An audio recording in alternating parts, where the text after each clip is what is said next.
আসসালামু আলাইকুম, সবাই কেমন আছেন? আশা করি ভালো আছেন। আজকে এই ভিডিওটা নিয়ে আসলাম, একটা নোটিফিকেশন আসছে আমার কাছে। এই নোটিফিকেশনটা নিয়ে একটু কৌতূহলের মধ্যে আছি, এই জন্য আপনাদের সাথে শেয়ার করার জন্য আসছি। দেখেন, আমার প্রোফাইলের মধ্যে একটা নোটিফিকেশন আসছে।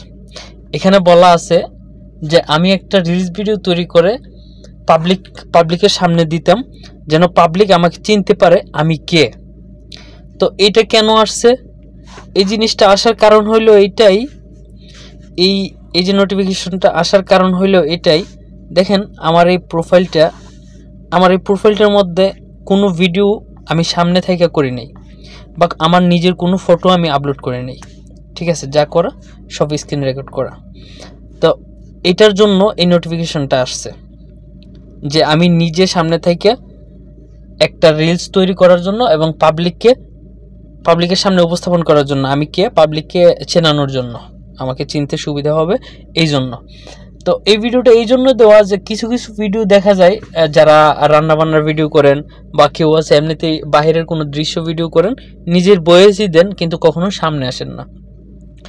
যারা এই ধরনের ভিডিও করেন তাদের পেজ বা প্রোফাইলে যদি এরকম কোনো নোটিফিকেশন আসে, তাহলে অবশ্যই আপনারা চেষ্টা করবেন, আপনারা নিজের সামনে থেকে একটা ভিডিও দেবার অথবা একটা রিলস দিবার চেষ্টা করবেন।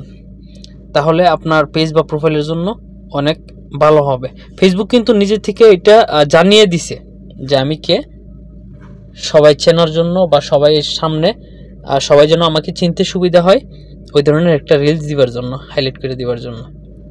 তো আশা করি বুঝতে পারছেন, এরকম নোটিফিকেশন আসলে যারা পিছনে ক্যামেরা দিয়ে ভিডিও করেন অথবা রান্নার ভিডিও করেন, সামনে যারা আসেন না, তাদের জন্য এরকম নোটিফিকেশন যদি আসে, অবশ্যই আপনারা এটা খেয়াল রাখবেন, তাহলে আপনাদের জন্য ভালো হবে। Thank you.